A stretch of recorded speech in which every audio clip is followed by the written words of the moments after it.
it's going to start. But let's jump in. Hello, everybody. I'm your host, Eric Smith, and my guest today is a composer slash musician, and you can see him or hear him playing video games on the Happy Goat Horror YouTube. This is My Favorite Horror with Michael Edwards. Welcome, Michael. Hello, thank you, Eric. Thank you for having me on. I'm very honored, especially I wasn't expecting an invitation because your channel, you go into book reviews and things like that, and I don't read a whole lot, so I was, but I have a keen interest in horror stories, in many different formats. So yeah, I'd be excited to have a chat about some stuff. I've got my tea ready to go.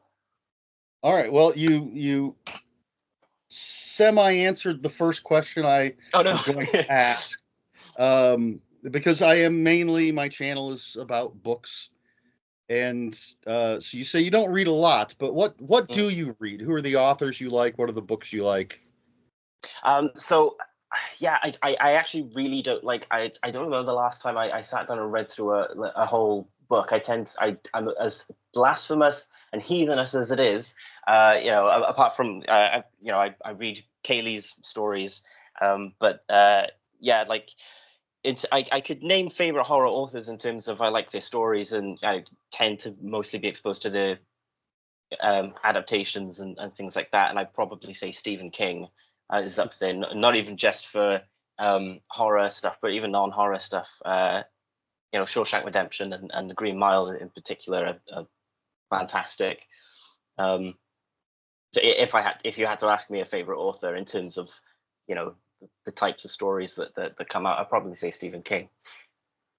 Nothing wrong with Stephen King. He's all right. Mm-hmm. That kid might go places. Yeah, maybe we should. Yeah, glad we gave him a shout out, and then maybe you'll get some viewers. Exactly.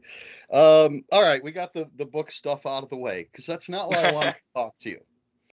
Want to talk about music. Okay. And we'll start, I guess, generically. Who are your favorite bands or performers? Right.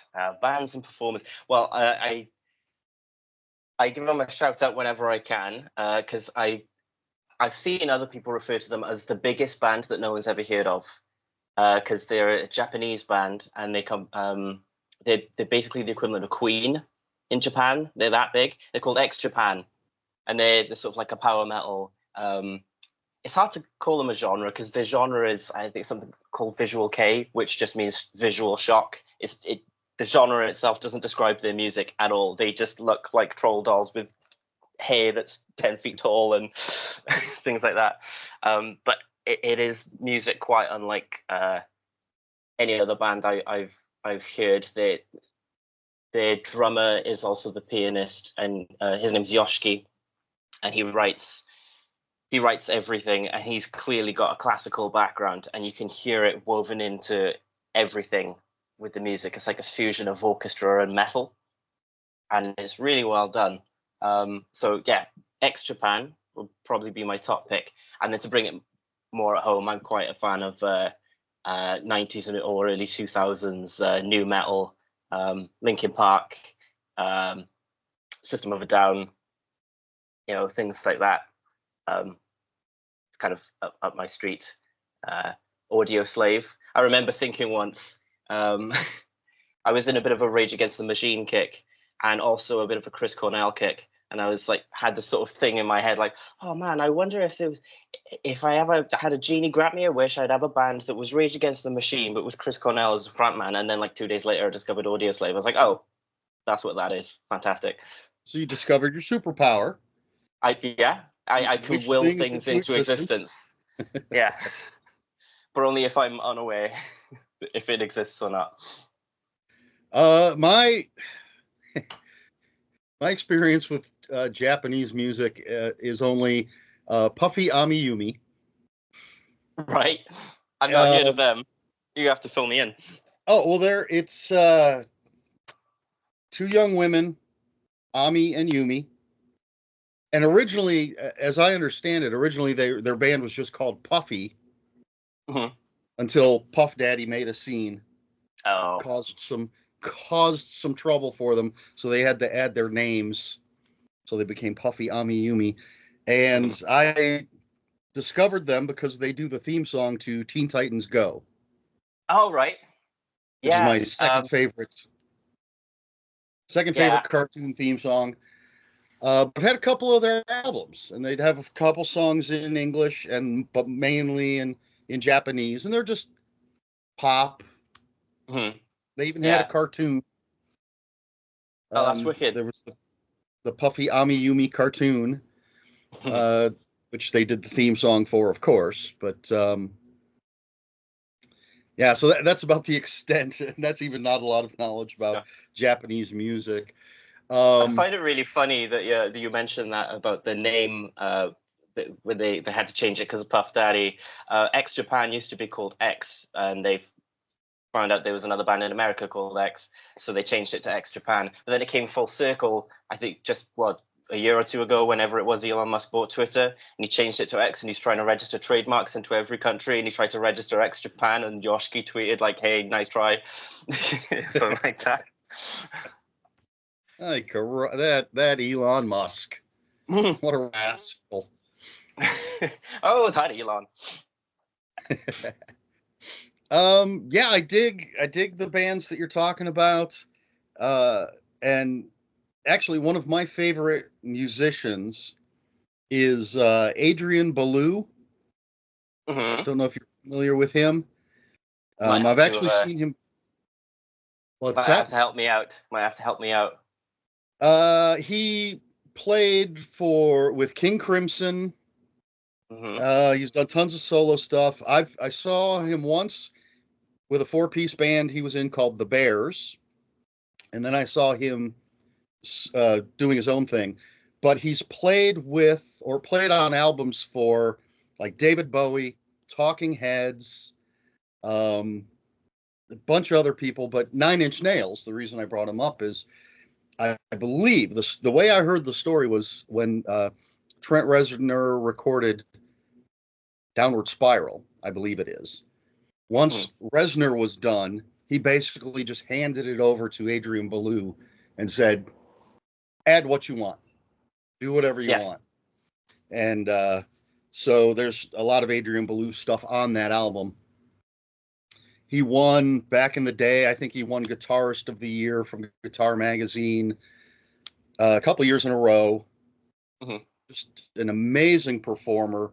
He's got an album. I don't recall the name of it offhand, but the entire thing it's all instrumental and it sounds like full orchestra every song, Oh, and it's just awesome. him on percussion and guitar.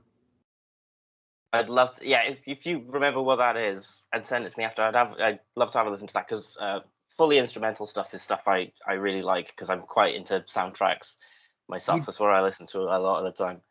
he does a lot of stuff. Like when we saw him in concert, he's got like I don't know how many pedals on the floor that he Yeah. just he's playing, hits the pedal, completely changes the sound of the guitar. Yeah. And so Well, it's just an amazing performance. The two times I've seen him, some of the best shows I've ever been to. that sounds Which I awesome. guess brings, I love guitarists when they've got so many pedal and they kind of like playing their own edition of the floor is lava, but it's the floor is pedals. yes.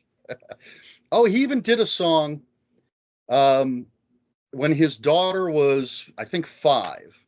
She was just hitting keys on the piano, Hmm. and he recorded that And and harmonized it. composed a song around it. I Just love that. fantastic stuff.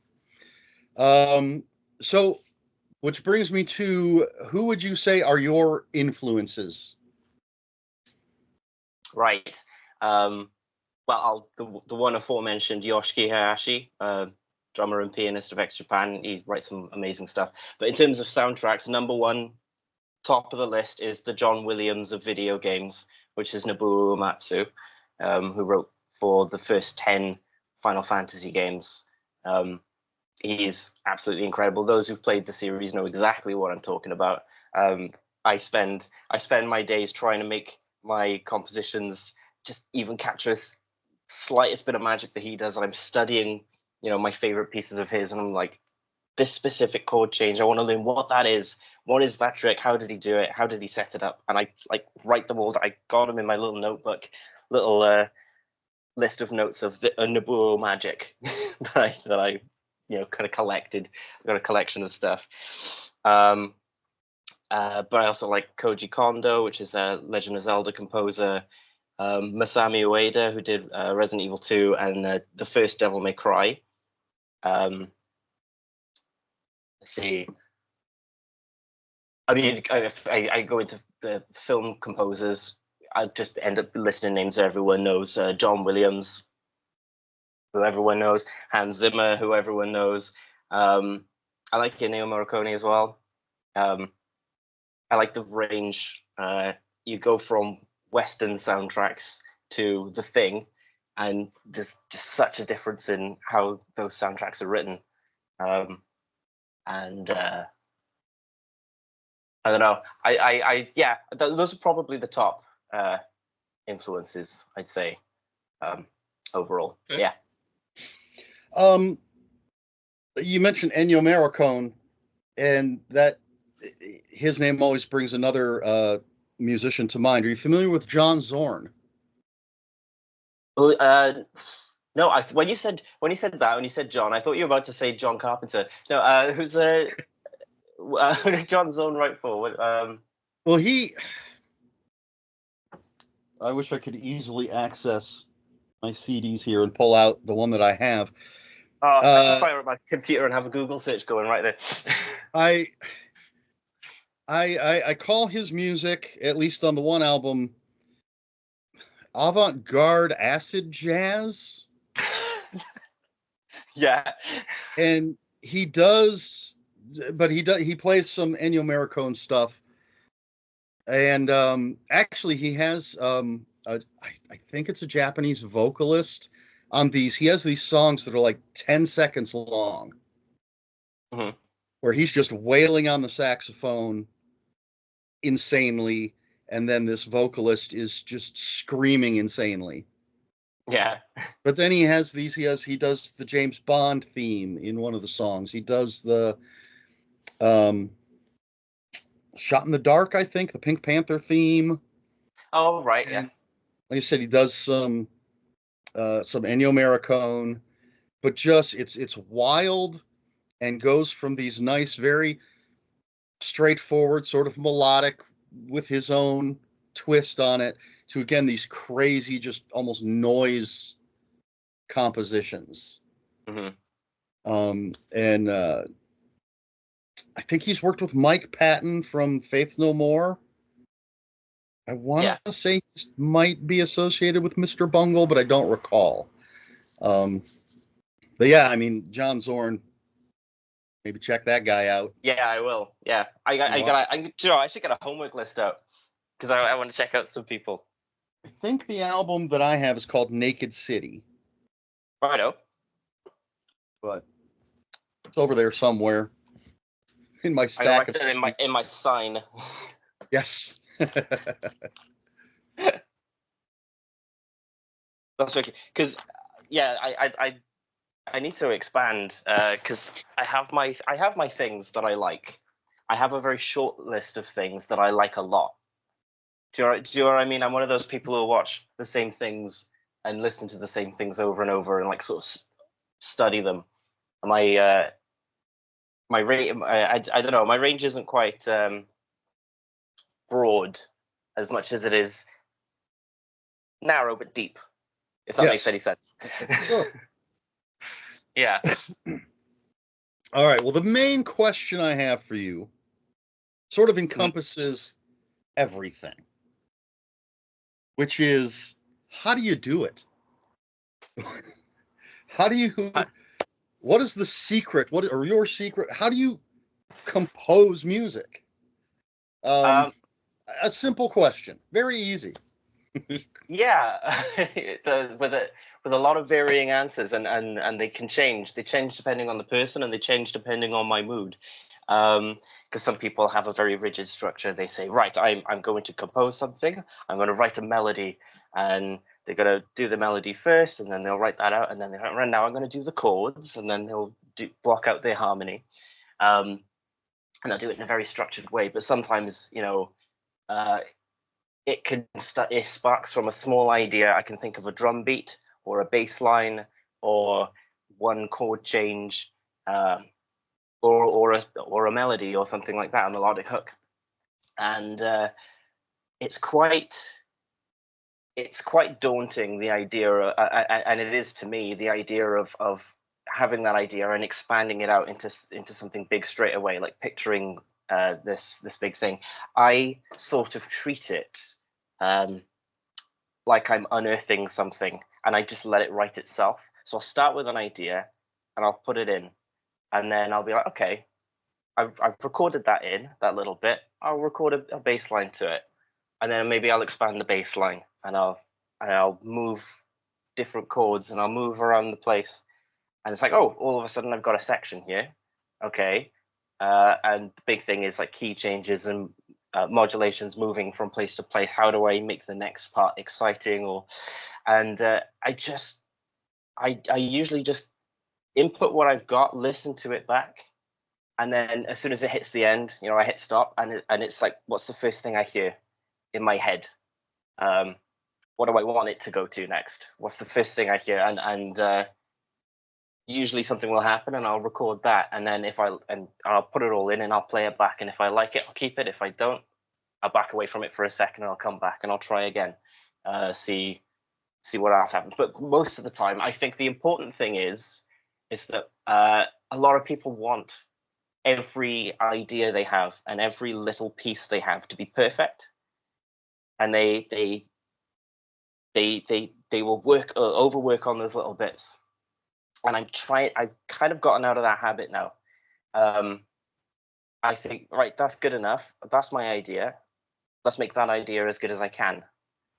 And I will just keep adding ideas. And eventually, once you go back and listen to old ideas, you don't have the same sort of level of criticism of yourself, because it feels like you're listening to it fresh, and it feels a bit better each time you listen to it.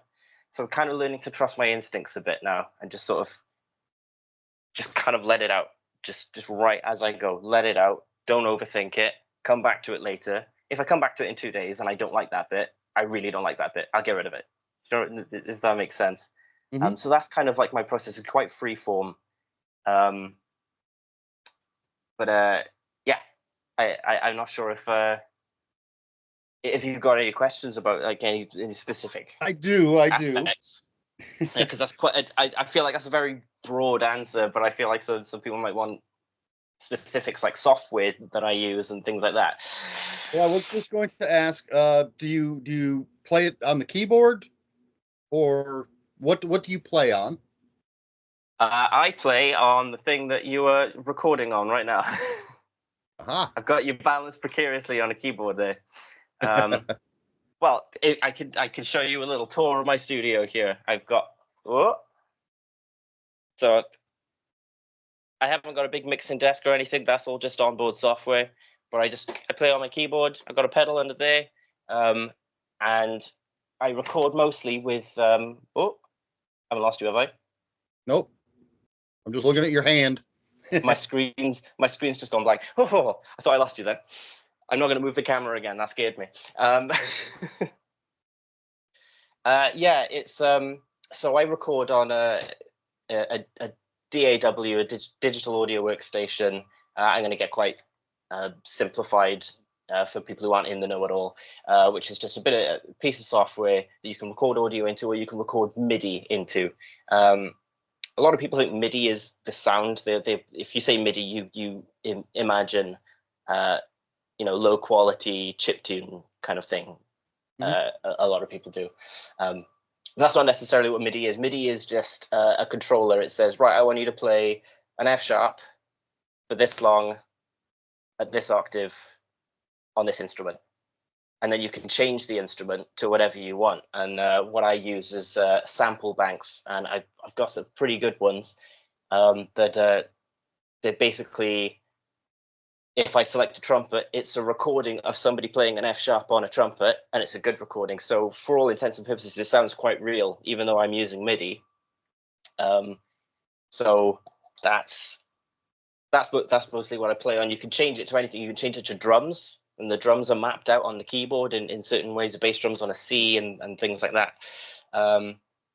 So everything is played in on a keyboard. I'll occasionally do some recording live instruments if I don't have a sample bank for it, and I want to make a unique sound.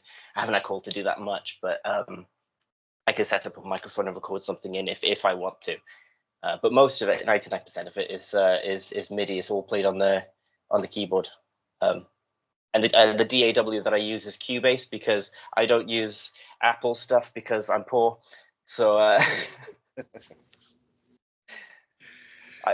always felt like I've always felt like if you need it guaranteed to work in a professional setting, yeah, sure, Apple's the way to go. If you're just doing it at home, if you don't have the money, like Windows is great because you can continually fix your machine, you can replace parts, you can Frankenstein your machine until the end of time if you really want to. So yeah, but then you don't get access to some pieces of software, like you don't get Logic or GarageBand or things like that on Windows. So unless you fudge it in some way. Well, But I'm anti-Apple anyway. So yeah. As soon as someone told me that all the parts are soldered in, I was like, oh, well, sure, that makes it quite durable, but also no, now I can't change anything or fix anything if it goes wrong. So right. When you get the bass line or the melody or whatever in your head, do you write it down, or you just sit down and start playing it out? so I just start playing it in Do you ever straight away. write anything down? Not really, because most of the time, when I hear something in my head, I don't have perfect pitch. So sorry, I'm glaring a bit. Yeah, I don't have perfect pitch. So when I hear a bass line in my head, I don't know what key it's in until I play it. And by the time I don't have a keyboard that's just on its own. I only play this hooked up to the computer, so I have to be switched on my computer to play it in. So if I'm at that point, I may as well just play it in instead of taking the time to write it down. I did used to take notes. I have like a book with some notes in it, and I've gone back and like unearthed some stuff and gone, oh, I'll use that, and made something out of it, which those are fun to do. It's the same thing I was talking about with trying to make a perfect idea. It always sounds much better to you when you come back to it later, and so some of those old ideas in the book, I come back and I'm like, oh, that in my head that's an established theme now, because that's kind of been in the back of my head for years, if that makes any sense. And it can be quite nostalgic. And if you feel any nostalgia for, oh, I remember when I was writing that theme, it works. So I'm more happy to use it then.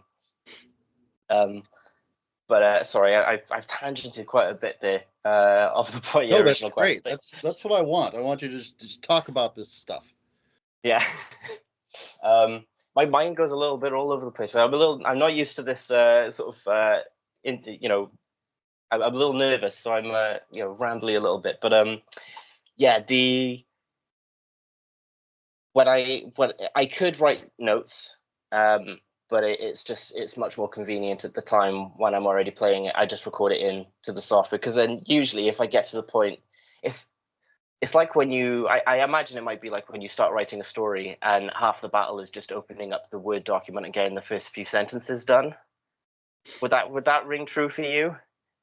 Like if you have an idea and then you start, once you start like a few sentences in, you find it kind of rolls out a bit. I think so. I used to, back when I was trying to write, I would just write a sentence with no idea what it was going to be, where it would go, and then try to build from that.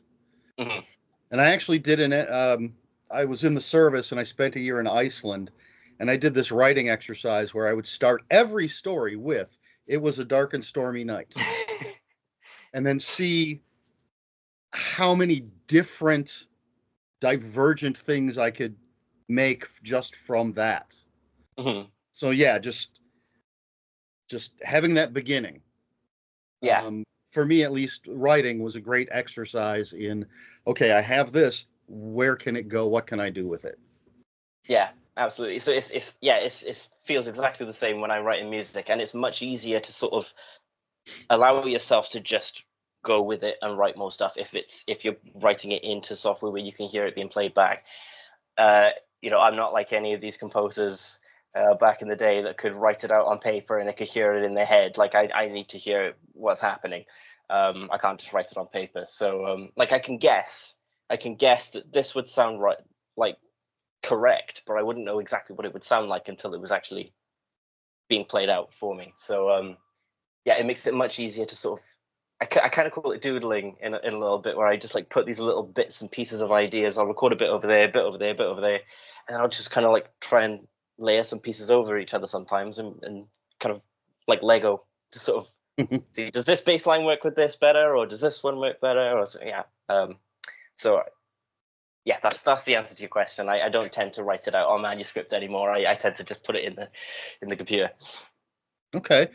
I'm gonna see if I have something handy here. Oh, see how old fashioned I am with CDs. And I Oh, think I have. don't you worry. It's the cassette tapes you want to watch out for now. That's because vinyl are back in, Yes. so it's the cassette tapes are now that. And I used to have a lot of vinyl back in the day. We should get a Uh, wax. Don't even know what they were Wax called. They were cylinder. just wax records. Yeah. Oh, I don't see the one that I was looking for. Um, One of my favorite bands, I always say they're number two. Alice Cooper's number one. Um, but Roger Clyne and the Peacemakers, uh, Hmm. which they were the Refreshments, and then Roger Clyne. That band kind of broke up. Roger Clyne took some of those guys, made Roger Clyne and the Peacemakers. They have an album called something. I know it's Ocho. It's something Ocho or Ocho something. But there was a time when their CDs would come out. They would also provide a DVD. Hmm. And for that particular album, what they did was they went to Mexico and they gave themselves, I think it was 8 days to completely write and record 8 songs. Oh yeah. And it Oh. fascinated me watching this DVD to see the process of, one of them might come up. Like you said, except in this case, it's a whole band and not just one person, but Hmm. someone might come up with a drum beat. This is what I've got. And then they would all work together and say, okay, let's make something from that. Or someone might say, I have a bass line. Hmm. Okay, let's make something from that. In some Build from it. cases, Roger Clyne had his notebook with just lyrics. Okay, here are these lyrics I wrote. How do we make a song out of this? And it's just, to me, that's fascinating how that works and how they're able to put it together. And, they start with the drum beat and then the guitarist comes in and says, well, how about this? Well, that doesn't quite work. And they're making adjustments to every part of it. But again, Hmm. it's 4 or 5 guys as opposed to one. The funniest part to me, More arguments. yeah, yeah. The funniest part to me was at the end of the whole thing, they were performing a concert, and all of these songs were so new, they couldn't remember the titles they had given them. And they're trying to Yeah. make their set list for the for the show, for the concert. They're like, well, I want to do that one song. I don't remember what we called it, but it's that Do you know one that what? goes like this. I completely see, because I've been in a couple of bands, and there were times we'd had songs and they were 6 months old at this point, and I couldn't remember what they were called. It was just like, what's that one again? And then they start playing the first riff, and I'm like, oh right, that one. Yeah. You forget where they are until you actually start, and you just let it come out as you let it come out as you're playing. Now, this might get me in trouble with writers, but as someone who has written things, um, I know there are writers that are very careful with their word selection. They construct every sentence very precisely. But for me, I find there are certain things that I don't need to be precise about. I'm describing a car driving by, I can throw in whatever color I want. Mhm. Um, and things like that. They're just, for me anyway, things that I can just randomly make it this thing because it's not important. But with music, it seems to me every single note has to be precise. And I listened to Bloodhound Gang, and they have a lot of random sounds in a lot of their songs, but they fit. So how do you do that? How do you pick the perfect note, I suppose? Hmm. Um, well, you can get away with so like say you start with a melody, you can get away with a lot. Your melody can kind of really go wherever it wants, and there's usually some kind of harmonic rule that says, oh, you can use this chord because it's a Neapolitan chord and it resolves down to this, and you can have a key. I'm throwing terminology at you, but like you get the point. You can add a name to something, and you can use some type of chord progression to get to where you need to be. It's just about learning how to get there. Or if you don't know how to get there, don't use that note. Or if it just doesn't sound particularly good. I mean, you can you can start. I suppose it depends. The methodology that I use kind of changes depending on which way around I've done it. So if I start with like a chord progression first, and I'm like, I want just the basic harmony, the chords and no melody. This is how it's going to move, because I've done it because I like this. This is interesting, or I heard it something like this at somewhere else. Then you've got to be really careful about how you structure your melody on top of it, so that it fits every chord that you've already written. Whereas if you start melody led, it's a lot easier to sort of create a melody in that way, and I find it quite easy. If you mentioned when they were writing lyrics in a book and they'd create a song from that. I started to do that, even though none of my music has lyrics. None of my music has a singer. Um, if you're writing with a sentence in mind, you kind of have a story to tell, and it makes it easier to. It just sort of flows more naturally. You don't have to overthink it, and then you can write the harmony on top. Which, as I said, you could come up with lots of different ways, and so like I don't know how in depth with it you want me to get, but like if you've got an A in your melody and you need a chord under that A, there's lots of different chords with an A in it that you could choose. Um, you can have A major, A minor, but then F major, or you could also have D major or minor, because they all these chords just have an A in them, and that's not even including chords with sevenths in them. That expands the list even further. Yeah. Or ninths, or you can add a ninth or a 13 or flat 13.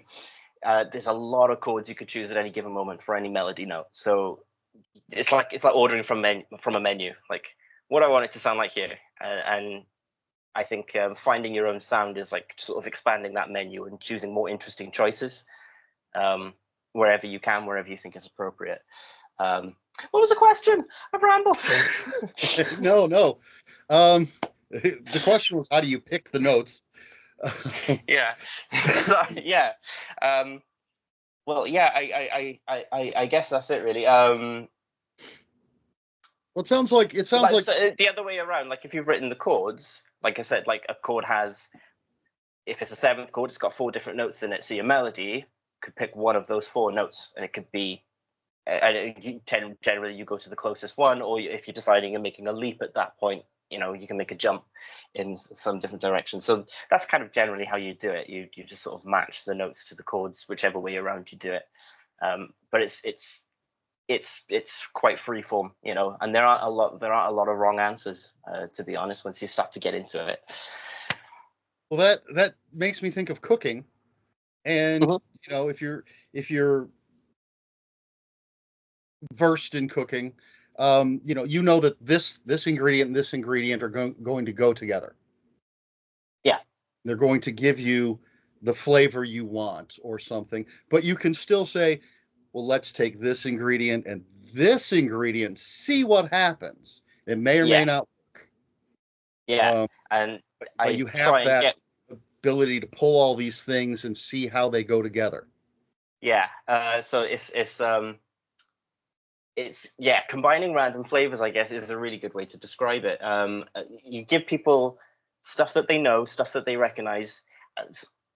So I'm kind of thinking more about this because it's sort of like an automatic process that I'm doing it, but you're kind of leading people down a path where they they've heard enough music that they kind of know what to expect, and they think, oh, this one's leading here, this one's leading here, this one's leading here. But where you get them is when you change it and you lead them somewhere and it goes somewhere else, and those are the special moments where they go, Yes. yeah, and it's but just you can't just throw uh, kippers and custard together and expect it to be like it's shocking, but it's not necessarily. You've got to find a flavor combination that no one really thought would work there, but it does. Yes. Like banana and mint sauce. I don't know. Maybe that works. We'll try it. And then you talked about using lyrics, even though you don't have lyrics in your music, Yeah. but using lyrics as a pathway. I don't know how you'd want to describe that. It just makes me think of someone writing a score for a movie. There's Mm-hmm. not going to be any lyrics in that score, but they have the story that they're making in the music. Someone's Yeah. already given them that story. They're enhancing it and following along, and that sounds like, yeah, you write down some lyrics and now you've got that framework for what you want the music to say. Yeah. Absolutely. It kind of when you're trying to make a melody, it's so easy to think what I'm writing is so basic, and there's no way this hasn't been written before, and by virtue of mathematics, it probably hasn't been written before. I mean, you take 5 notes and put them in a row, and you say, right, order those 5 notes in any different order. There's 120 different orders that you could put those 5 notes in, like factorials, and then the next 6 notes is 720, I think, or something like. It's crazy how fast factorials explode. So by virtue of mathematics, you probably haven't written the same thing as someone else. So try not to panic too much about it. But it, in the same vein, you have the opposite problem, is that means you're spoiled for choice. You get like, it's the same thing that people experience when they sit in front of Netflix and there's too much on, there's too many choices, so they end up not watching anything. They end up spending 20 minutes flicking through the menus, Yeah. trying to find something to watch. They got choice paralysis. You kind of get the same thing when you're writing music. I imagine you might get similar feelings sometimes when you're writing stories.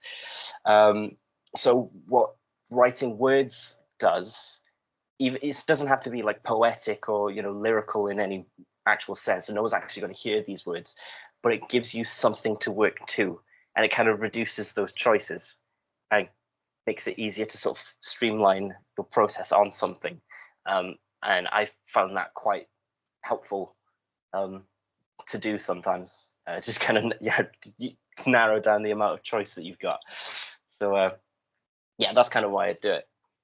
It sounds like in board gaming and tabletop gaming, there's a thing called analysis paralysis, which, Yeah. which is when there's so many choices of what you can do in the game that you just become locked in not being able to make a choice.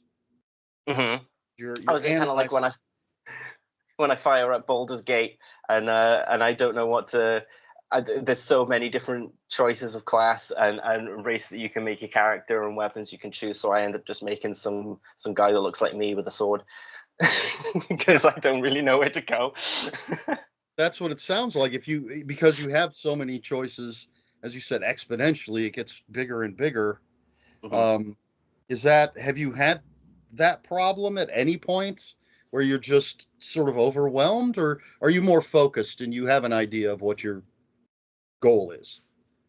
When writing melodies, I have that problem. Once you've got the melody, like as I said, you play an A. There's a list of chords that isn't infinite that you can choose. I mean, you can add suspensions and stuff, and you could really use a different chord if you want to. But it's a good starting point. It kind of gets you from A to B a lot of the time, which is quite helpful. But melody writing is something that I didn't appreciate at first for how difficult it is, because of the amount of choice.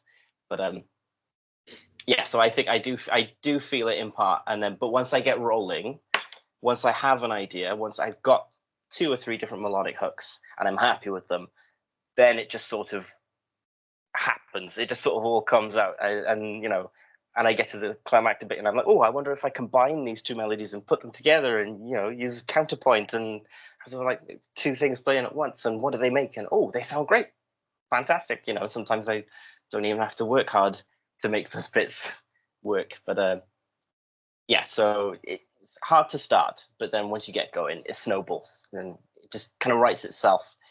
It feels like I'm unearthing something rather than creating something.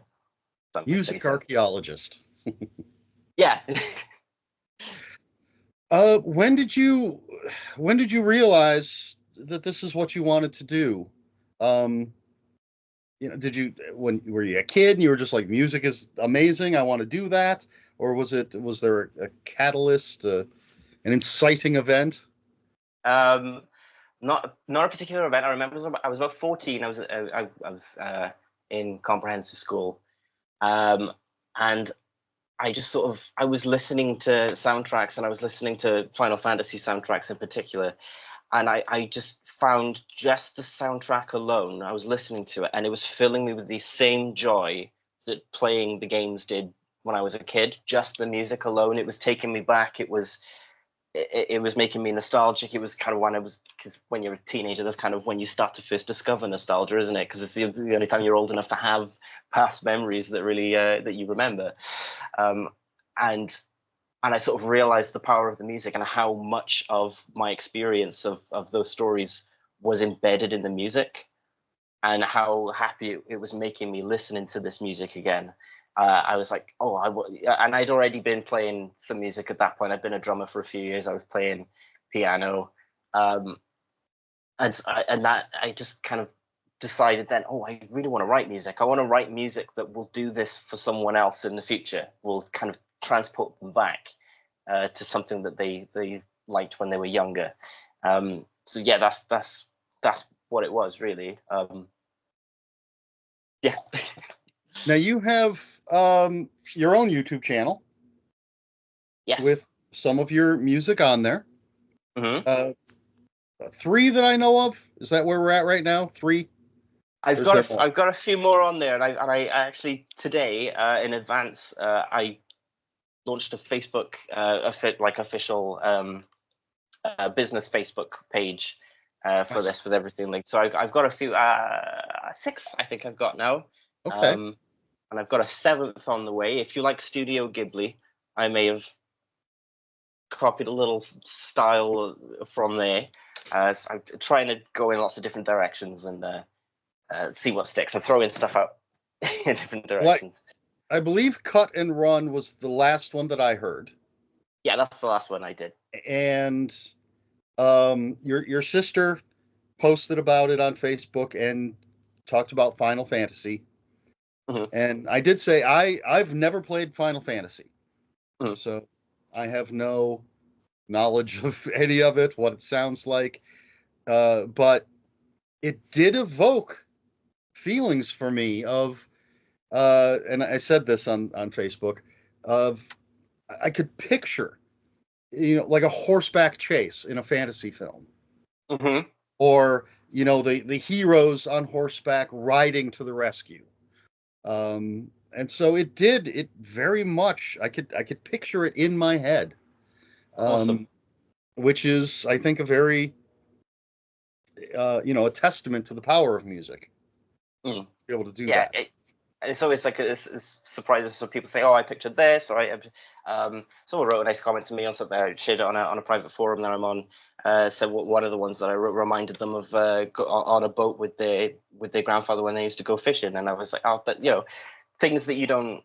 I obviously am unaware of as the composer, but it's really nice to hear that like you put notes out there, just these random sounds that come together and they evoke memories in people, and that's the power of music, and that's why I'm so interested in doing it. Yeah. But thank you. It's always really interesting to hear what people picture when they hear your music, because obviously you don't picture everything that everyone's going to picture when you're writing it. So it's really interesting to hear it. Great. Well, I'll have a link to your YouTube in the description below so people can check it out. Yeah, please. Before we move on, any last things you want to say about writing or composing or playing music for people? I will say I started doing this as a small detail of a couple of my things, and it's a sort of style thing that I'm kind of going down. If you like retro games, what I'm probably not the first person to do it, so I'm not going to say I'm pioneering anything here, but I'm using a lot of very simple synthesized sounds in my music, either in the bass lines or on the top somewhere, or some that's kind of remind us of old console games. But I've sort of like stripped them back a little bit and kind of put them in the background, and I've blended them with real orchestral instruments, and I'm trying to make a fusion of like classical retro stuff. So if that kind of sound intrigues you, yeah, absolutely go and have a listen, because I'm gonna try and do that a bit more, because I started doing it a couple of times as like an experiment, and I kind of really like the sound. Yeah, that's probably the only thing that I've got. Okay. On I definitely look forward to hearing more of your stuff. thank you. All right. So one of the other things that you're doing on YouTube, on the Happy Goat Horror channel, is playing video games. Yeah. And um, how do you choose which games you're going to play? Hmm. I guess is the first part of the question. Yeah. Shall I answer it first? Yes. Yeah. It's well, it's easy choices now, because we have a catalog of stuff that we used to play, when we were kids, to go through nostalgic stuff. And that list is a bit longer than what we've done so far.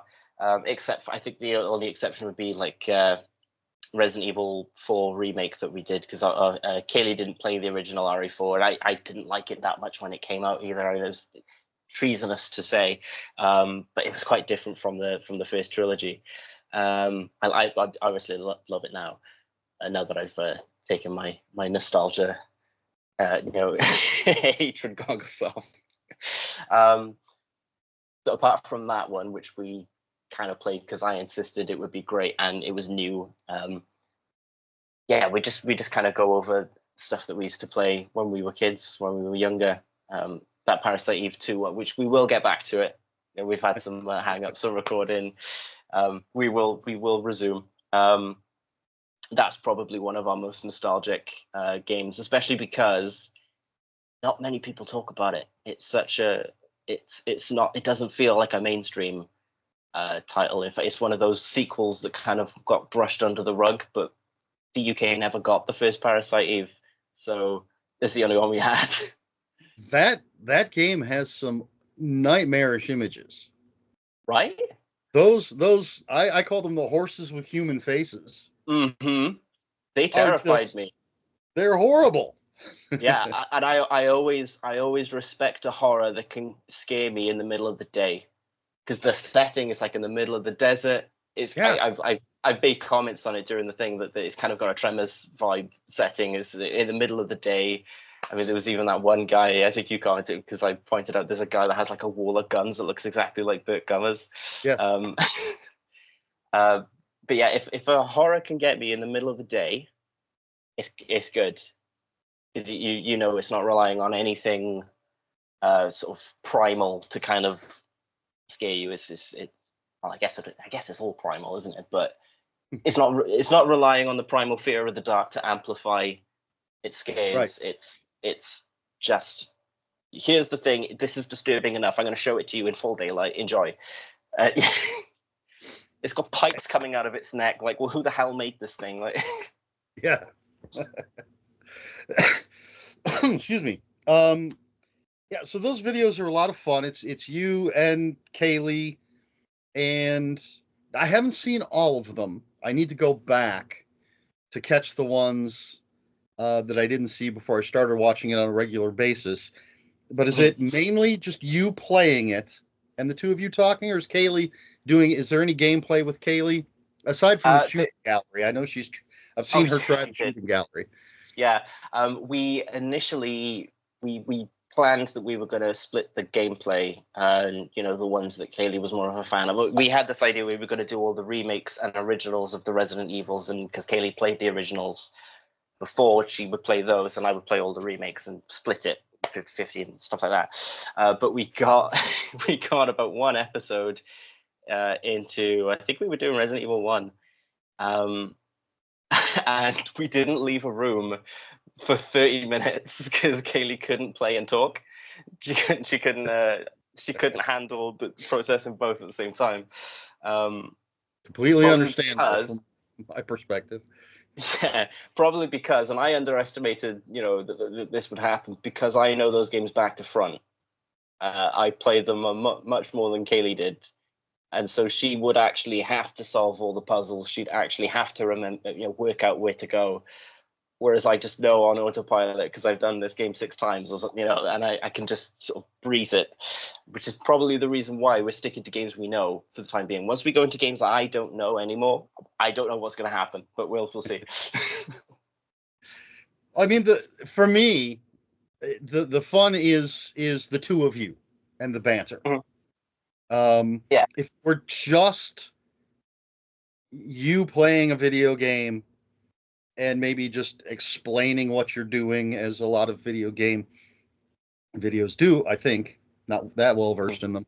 But if it were just that, I wouldn't be as interested. But it's the chemistry between you and Kaylee, and the banter, and occasionally she's reading stupid jokes. Yeah. We're complaining about being hungry. Yeah. And for me, that's what makes those videos fun. And the horrific creatures, of course. Yeah, that's kind of there are channels like that I watch, and the ones that I stick to for the same reasons that you do is I think someone best described, I don't know who, maybe it was some random comment somewhere, but they said the appeal of channels like this is back in the day when you'd have like friends over and you play a game together, and one person, and you pass the controller around and you all just chat about shite, and it would just be like a hangout. And people don't really do that so much anymore, especially with like the advent of online gaming. People don't go over each other's houses to play split screen as much, so you don't get these kinds of things. So people have sort of subsidized it with channels where you play games, and I think the ones with 2 people or more that are just talking to each other with the game as a backdrop kind of work. For me, at least, they're the ones I enjoy, especially when they're ones where you could not watch, where you could put it on and then you could look away and do something else, and you're just listening to what's happening. If it works like that as well, that's what I'm happy with, and I think Kaylee feels the same. Yeah, and I think that's what you've got. Ah, awesome. Before we get to your favorite horror, I want to talk about, just for a little bit, something you didn't pick, which when I asked Kaylee about talking to you and setting all of this up, she's like, oh, he's going to pick this. Because it is, I think, possibly the greatest movie ever made, and that's Tremors. Mm-hmm. Oh yeah, I was probably gonna actually end up talking about it anyway, because I don't meet many super fans of Tremors. I saw it in the theater, and I've loved it ever since. I've read a book. I have a book right in front of me about the making of the movies, and the TV series. I have a box set with the TV series. I have not watched any of that yet. Have you not? It's. I mean, it's not amazing, but it's more small bookhammer, Yes. small perfection. So just real quick, because again, this isn't our main subject. I can take as long as you want. I love Tremors. What is it about Tremors? Right. I think the biggest thing, because it's not a horror film, and it's not but it's not really a comedy either. It's more like a light-hearted.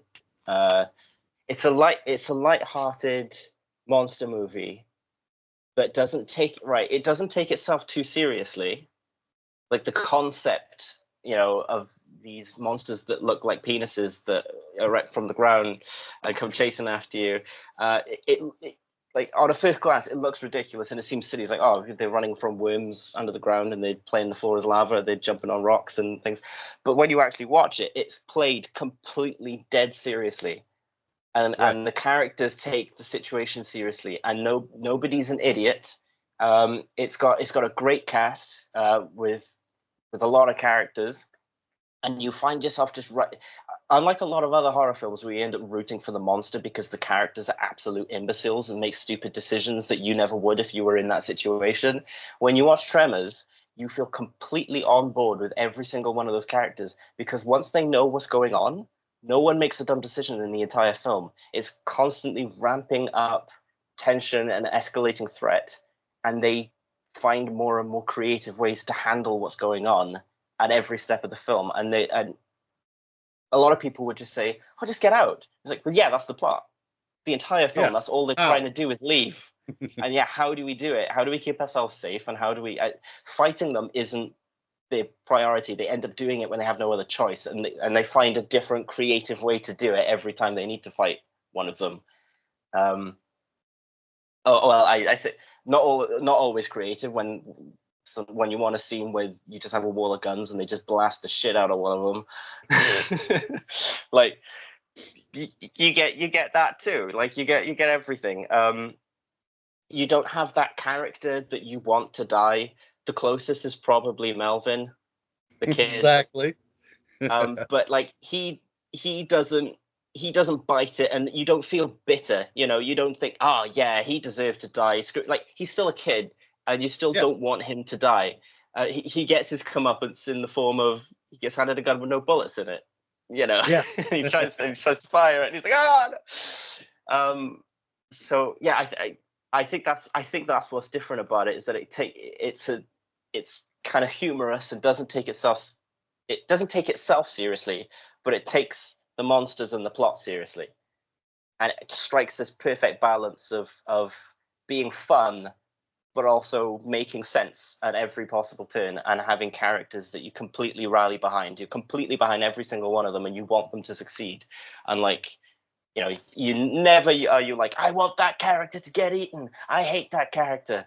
Right. Which is kind of the opposite. I watched you. I was interested. I saw this pop up. You had back when it came out, Tremors 5 Bloodlines review, and I was quite curious to see if you like that one. And kind of similar thing with that was you had all the characters in that where you just wanted them to get eaten.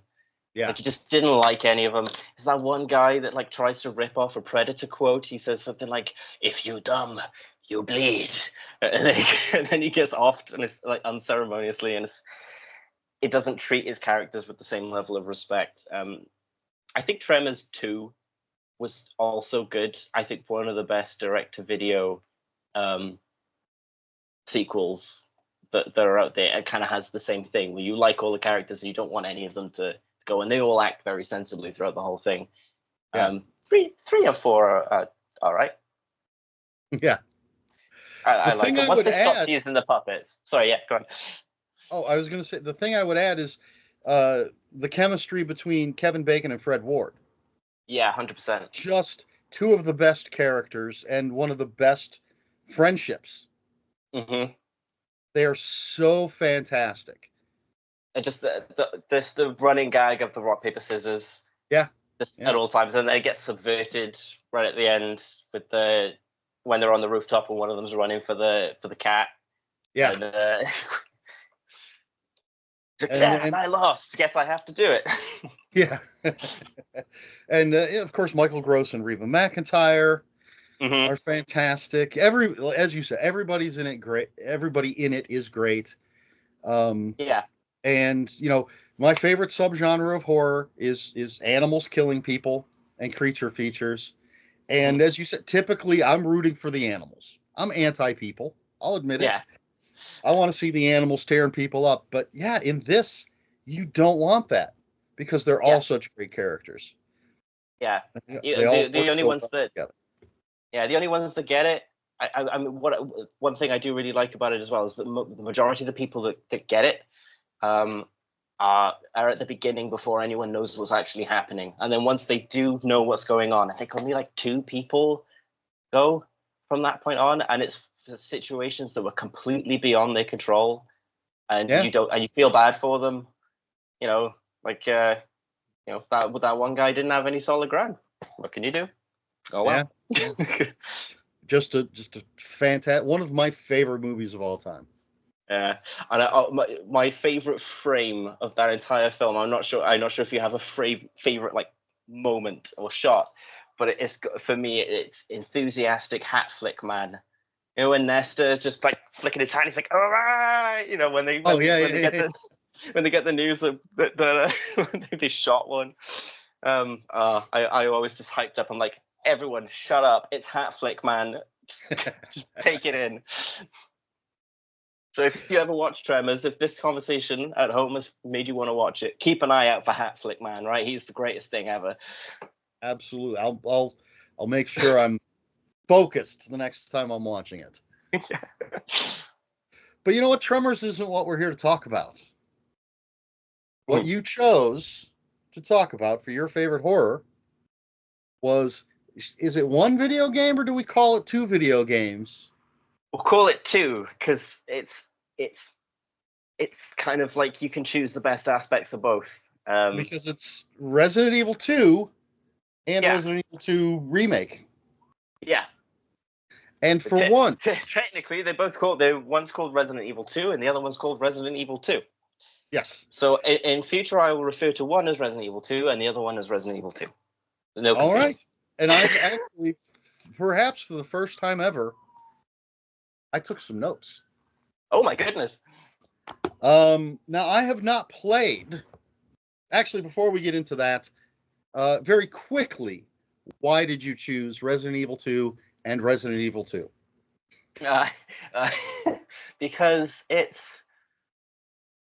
there's a lot to talk about in terms of I find it easy to talk about. There's lots of different aspects. I mean, the thing I like about video games so much is you can talk about writing, you can talk about characters, you can talk about music, you can talk about game design, you can talk about how the game design evokes horror in the player, and that's like a unique aspect to video games, and it's something I enjoy so much, and it's something that Resident Evil 2 does particularly well.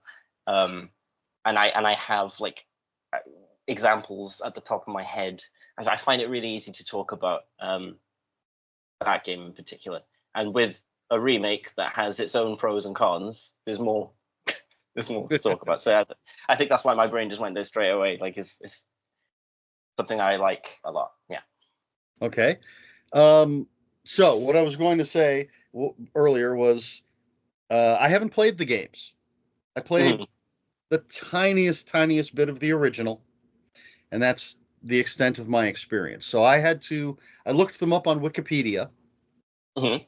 which of course is only tells us facts. Yeah.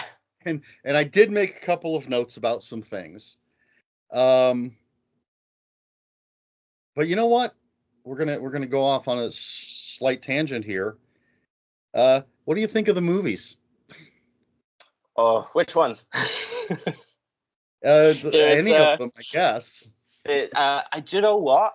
I'm so disappointed that Resident Evil 2 is a game that you can finish in 2.5 hours. It's in a 3 act structure.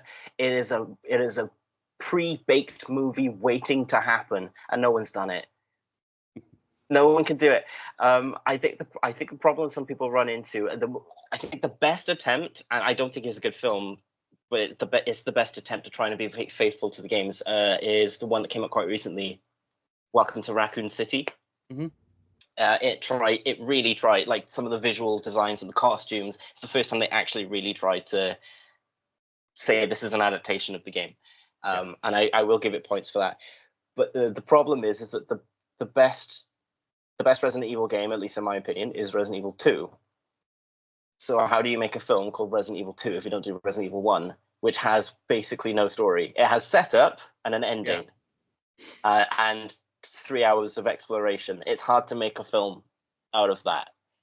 So Welcome to Raccoon City tried to do both at once. It tried to tell 1 and 2 at the same time, and it didn't. It kind of failed to do both, and wasn't really. I'd say that's the best effort. Who directed them? It's not. Paul Thomas Anderson is a good director. Who's the other one? I believe it's Paul W.S. Anderson. W.S. Anderson, thank you. Yes, Paul W.S. Anderson and Mila Jovovich. It feels like he just wanted to make zombie-themed underworld movies starring his wife, and he hadn't actually played the games. And he had just read a couple of comments about maybe what it was about, or maybe he read the first 3 sentences of Wikipedia and Googled some images of the characters and put some of them in the background. So, I mean, they might be good action films in their own right, but honestly, that's not what I was judging them on when I was watching them. I was just like, one of the coolest characters ever in video games is Jill Valentine. She gets completely upstaged by Paul W.S. Anderson's wife. She gets completely. I'm only referring to her as that because that's the reason why I think the director has done it. It's not Mila Jovovich's fault. But yeah, you've got this really awesome character that they based the second one of those films on Resident Evil 3, and that whole film is about the Nemesis.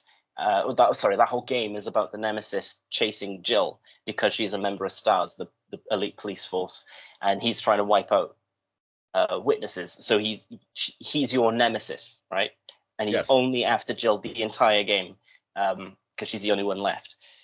And when they made the second film and they put Jill in it and they put Nemesis in it, he looks at Jill and goes, yeah, she's a target. But then he looks at Mila Jovovich and says, yeah, but she's a bigger target. And he just doesn't go after Jill once the entire film.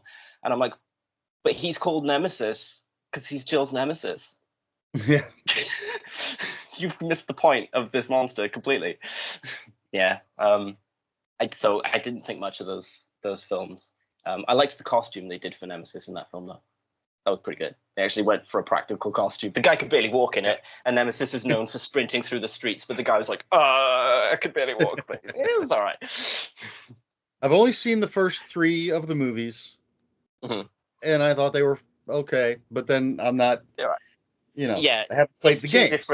It's 2 different ways to judge it, so I find it hard to judge it without taking the games into account, so it is good to know what someone who doesn't play the games thinks of it.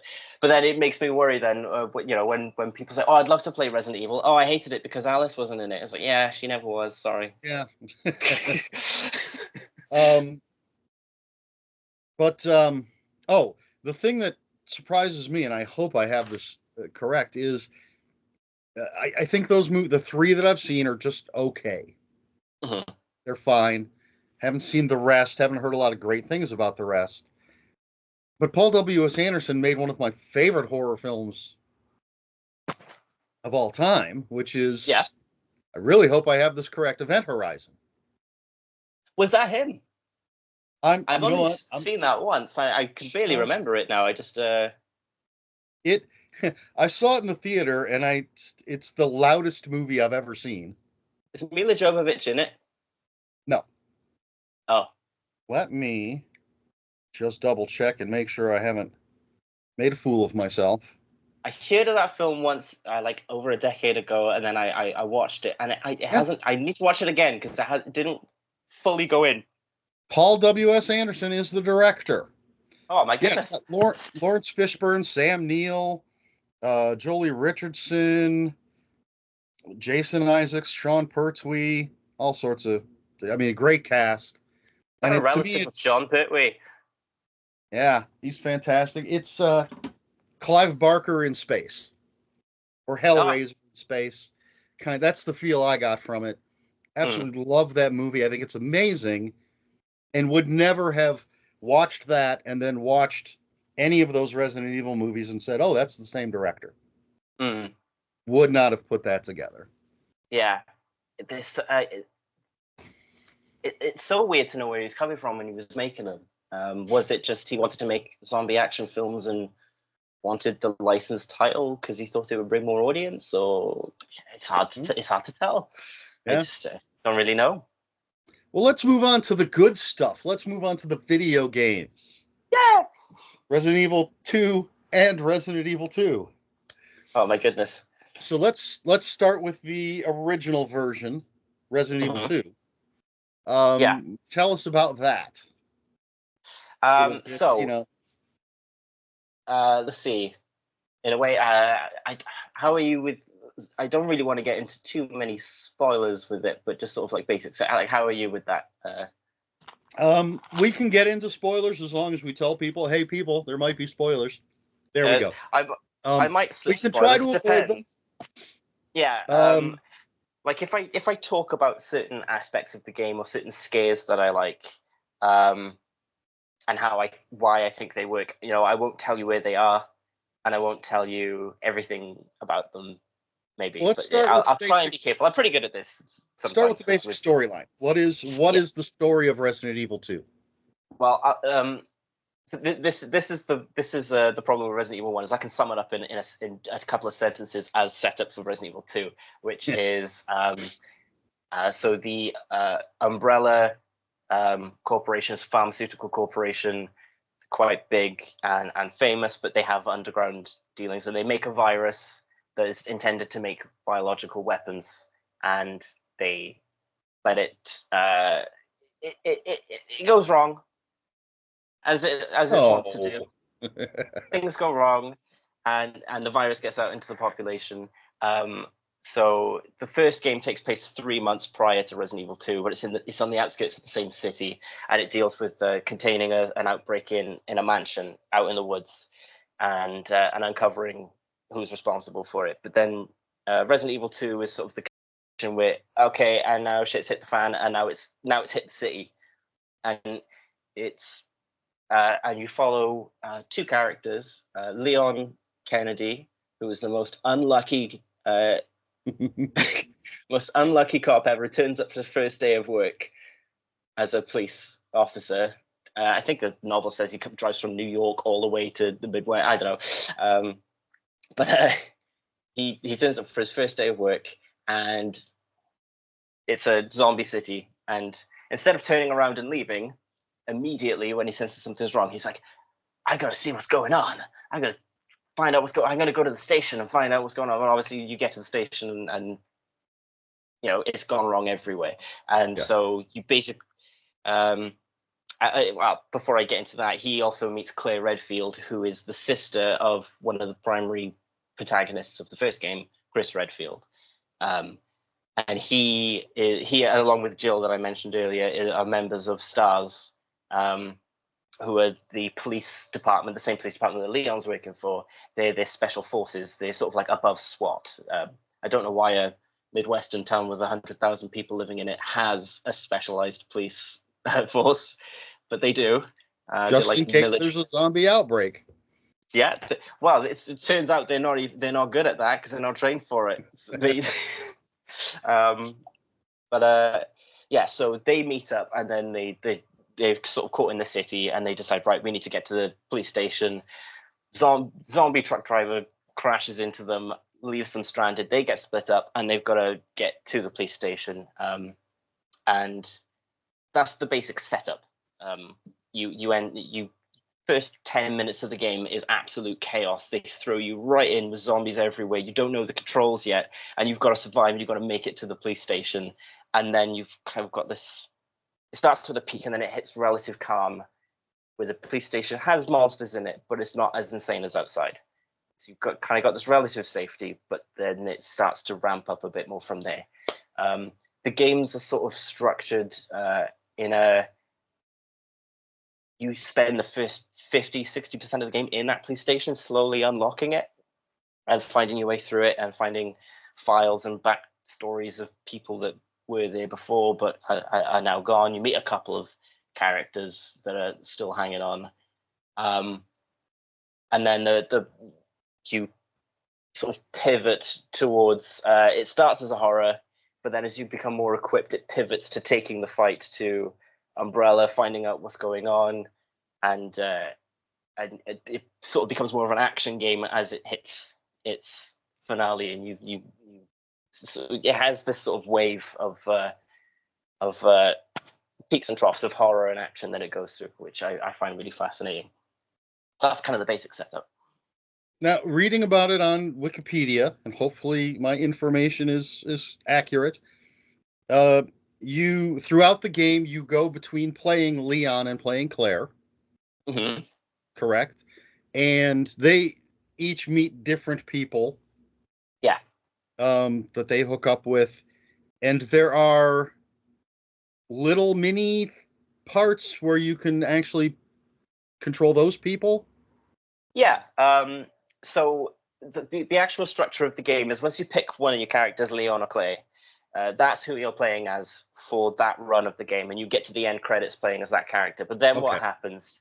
Then what happens is you get offered the B scenario or the second scenario, depending which, if you're playing Resident Evil or Resident Evil. You then get to see the events from the other character's perspective while you are playing that first one. So there's a Leon A and a Claire B that you unlock by doing Leon A, and then there's the reverse. If you choose Claire first, she has events similar to Leon A, and then the other Leon B. So it's kind of like 4 games rolled into one. What changes to set them on their paths is whether or not their car gets turned around in the opening cutscene. So they'll get out on this side and this side and have their game, or the car turns around and they get out on the opposite sides and they have slightly altered events. Very cool. The altered events and the zapping system, they call it the zapping system, is handled a lot better in the original game. It feels like you're playing the same game 4 times with the remake, is one of the cons of the remake. But yeah, the original game really, really does that well. Down to the fact that like there are certain places where you can like pick up a gun in this locker, or you can choose if you're Leon, or you can choose to leave it, not take it, and then when you come back on the second playthrough as Claire, it'll be there for you, and Claire can take it. And so you've kind of got this. You're looking out for the other character. You're not taking things sometimes if you don't want them to. So yeah, that's something they do really well.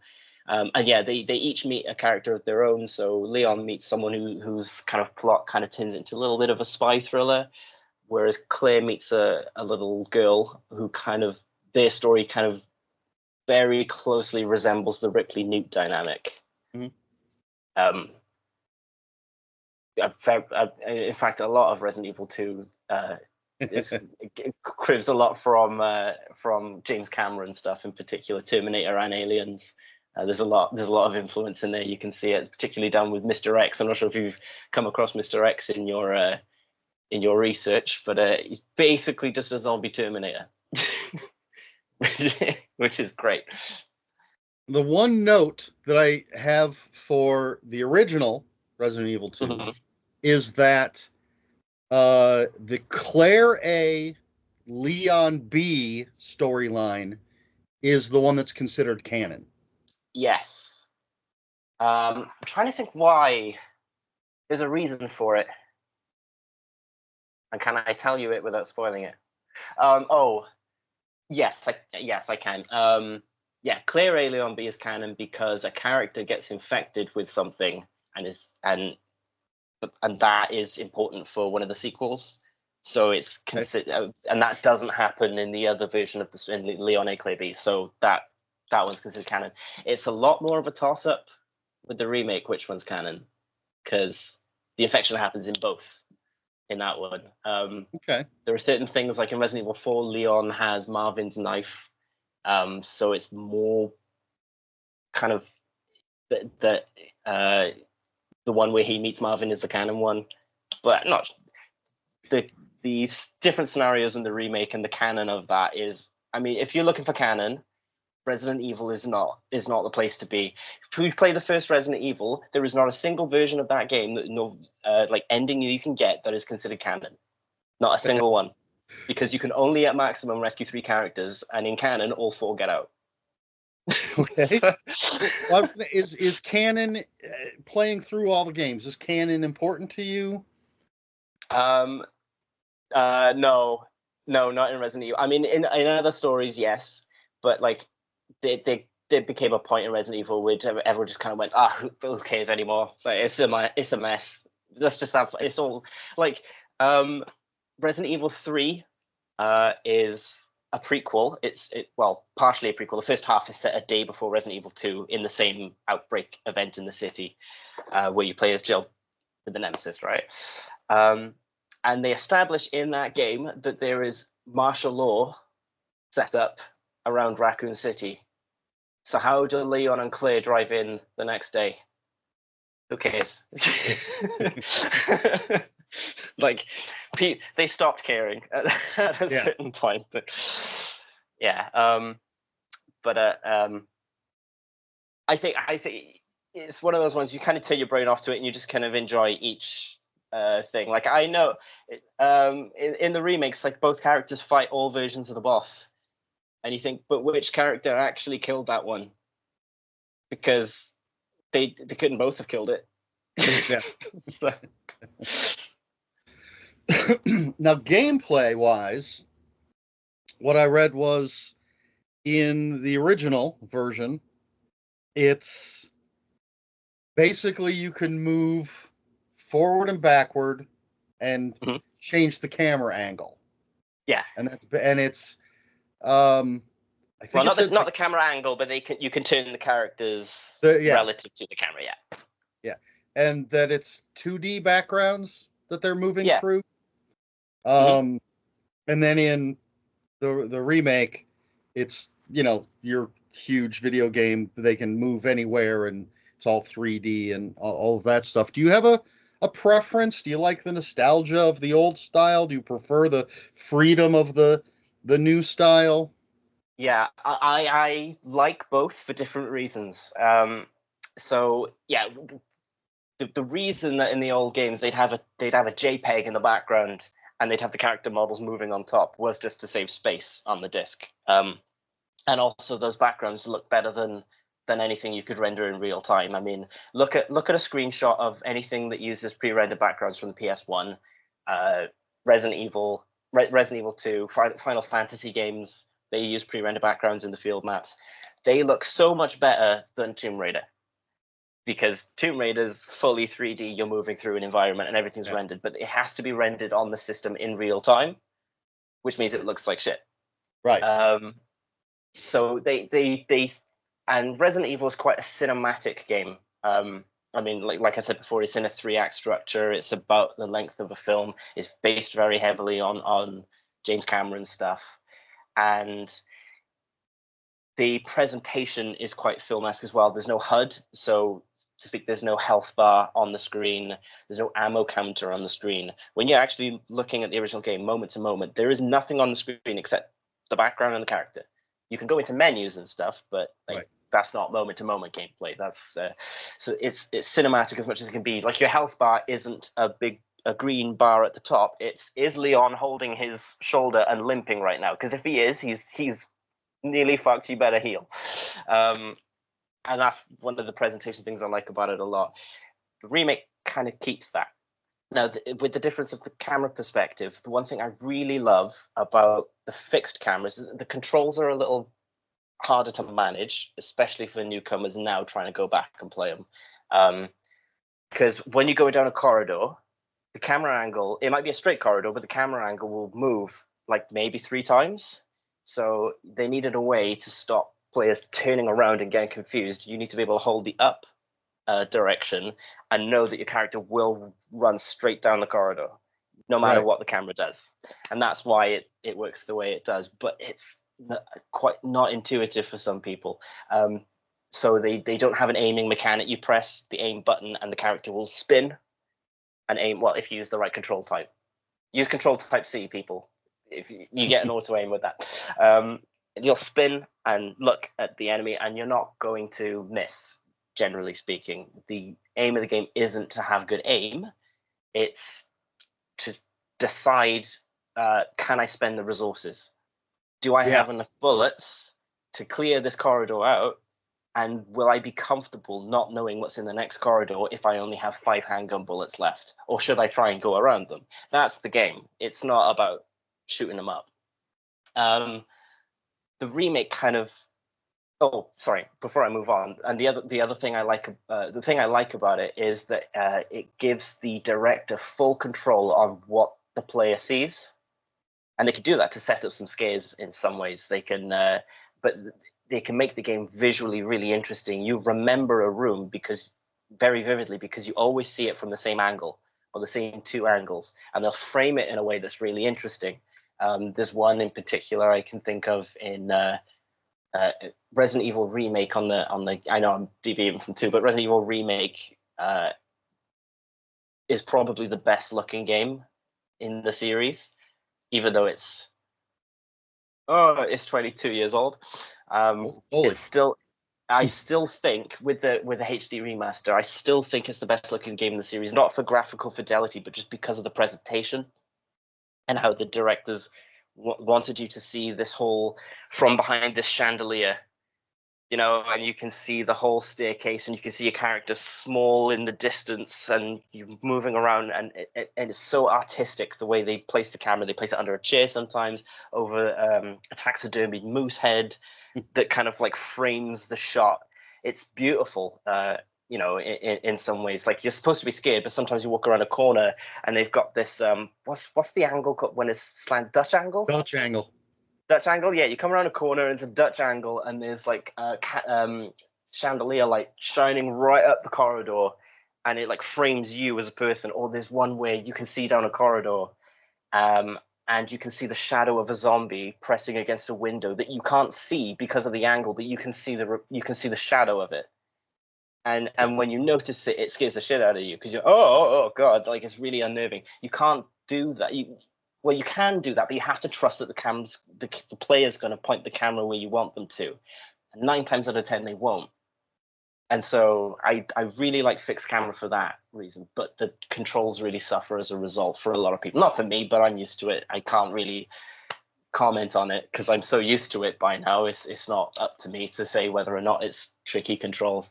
I think I'd probably lean more that I like the fixed cameras for that reason.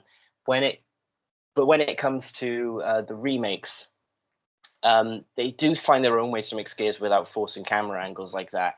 But it is just so nice to go into that police station, and it's rendered so beautifully. The art direction is a thing I love in Resident Evil 2 because it doesn't look like a normal police station. It looks like it's a converted art museum is the official reasoning for why it looks so opulent and gorgeous. But it's just so nice to be able to just crane the camera up and just look at everything. Like it's a building from my childhood in a weird sense, and it's really nice to finally see it in full, realization of full 3D and be able to look at everything in a way that I couldn't before. And what they've done now is when they have over the shoulder, now aiming is part of the game. Like as with the pre-rendered, it wasn't. It was only about, can I spend the ammo? Now it's still about, can I spend the ammo, but also don't miss. Yeah. Because you really can't afford to do that either. And I think that the gameplay that gives you is also fantastic. So it depends. It depends. If you like artistic flair, fixed cameras. If you are there for the gameplay, over the shoulder. And I can be in both camps. Yeah, one of the things it mentioned on the wiki, and the games have their own pages. Mm-hmm. But it did mention in the remake that in this now you can shoot while running. Yeah. But your aim's going to be terrible. Yeah. It's best to stop and take aim because, again, you don't want to waste that ammo. Yeah, but you do have that option. You can run and shoot if you want to. Yeah, I'm actually really impressed that you've honed in on that fact, because that was something I was going to bring up as a point in its favor. Is the people were worried. Like Resident Evil 6 is very action oriented. It's like a Michael Bay film. You got Leon running away from explosions every twice in the opening or something like that, and you've got like suplexing zombies and clotheslining them and tuck and rolling on the floor, and you have so many bullets. And the pace of the original game was very slow because you couldn't run and shoot. And so they're like, how do you make it so that you can move and shoot, but encourage people to maintain the same pace of the original? And they, like you found out, yeah, they stumbled on the exact right solution, which is, it's not just that the aim goes all over the place. So when you stand still, your crosshair like starts like this and it just goes, becomes tiny, and your shots actually matter. But you also get like a 50% damage bonus as well. So your bullets, they're worth more if you stop and aim and play it like the original. But you have the option. That's the thing about games, is if you can give someone a better option without compromising, a different option without compromising anything else, it's always good to do it. So I think that was fantastic, because some people do like to move and shoot. Speedrunners, for example, they love that.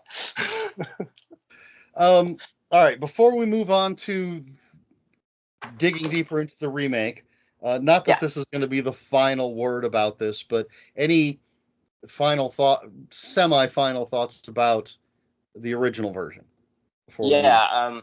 Well, I've touched on it. I think so. I've said they both have pros and cons. I think the cons are sort of self-evident in the gameplay.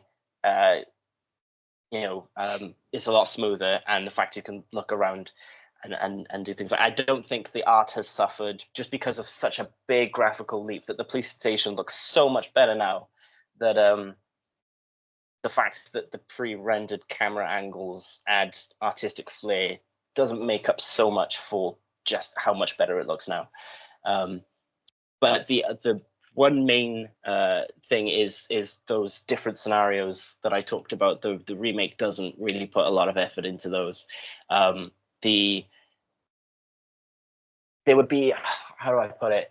It would pay attention to detail in a way that, like, character A, so say you pick Leon first, Leon has to go from point A to point B, and he takes a tram to get over there, and he's gone. And then when you come back there and clear B, in the original game, the tram's gone because Leon took it. You have to call it back. And you have to go and do an extra section to go power up this facility to turn it back on and to call it back, and all of that stuff. But in the remake, the tram's just there for both characters. There's no continuity paid attention to, and there's just more details, more changes. I mean, Leon A and Leon B, so similar in the remake, but they're quite different in the original. So it is very distinctly like 4 different games in the original game, whereas there is a lot more crossed over lines. So I think there's still value in the original one just for that alone. So I'd still recommend people play that one. And it's got its own. It doesn't. The remake doesn't copy all the same scares, so you've still got. You're still going to be surprised even if you play both versions. So that's probably what I'd say. All right. So with the remake, instead of just asking you what's the storyline of the remake, the question is, any major differences in the storyline of the remake, without jumping into spoilers, I suppose. Yeah. Or is it basically the same setup? Yes, but it's the same setup, and pretty much all the same. Yeah, it's pretty much all the same beat for beat. Trying to think, there's a little more added to certain side characters, but they're basically still the same people. Chief Irons gets changed a little bit. He's a little more overtly evil, compared to, like, straight away you're like, oh, okay. Whereas, like, he's a little more background ominous in the original.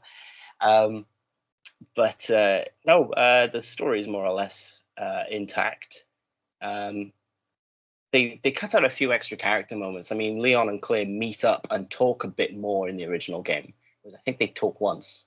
In the original game, they give each other radios, and they stay in contact throughout the game. And Claire opens up a passageway in the hallway and radios Leon, says, "Hey, I've opened this." And when you're playing on the Leon game, you get that call at some fixed point. And then it's like, oh, now I can go explore that bit. That doesn't happen. They don't get radios in the remake, and they talk once at the beginning and then once towards the end. So it's not as two characters don't cross over as much as they could have, which is the only real difference, I think. So, are there any pros to the remake that you haven't covered already? Yeah, there's a big one, and this week, this is good because I can actually start talking about like the horror elements of it. There's if I'll send you some videos about Mr. X. That game came out the day DMX got out of jail, I think, and X Gon Give It To You became a meme whenever this guy would follow you. He's like a zombie Terminator. He's 7 foot tall. He wears a fedora. He's got a trench coat. He's a how do you say it? The zombies are sort of accidental creations. They're like byproducts, whereas the tyrants, the Mr. T's or the nemesis, they're like intended creations. They're what the virus is supposed to do. These are the biological weapons, and so Umbrella sends one after you because no witnesses, right? They're comically evil corporation, no witnesses. So you've got this guy, the Terminator guy, pursuing you.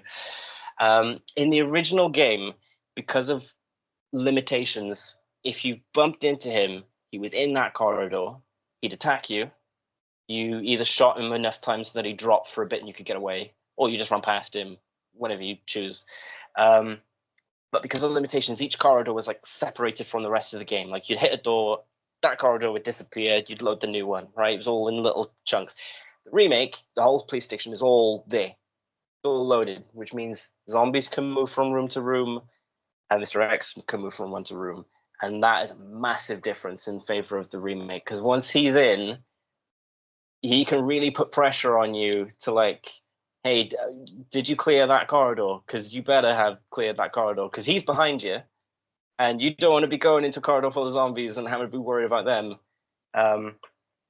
There's also there's an enemy type in the game called the Licker, and it's one of the best enemy types ever because it's extremely vicious. It'll kill you really quickly, like 2 or 3 hits, and it zips across the corridor after you, but it's blind. So if you walk slowly through the corridor, it won't notice you. One of the best designed decisions in the game, and this isn't true of the original, this is a pro in the remake, is that on average, if you get like middling body shots on a Licker, it takes about 5 shotgun shells to put it down, but your shotgun holds 4.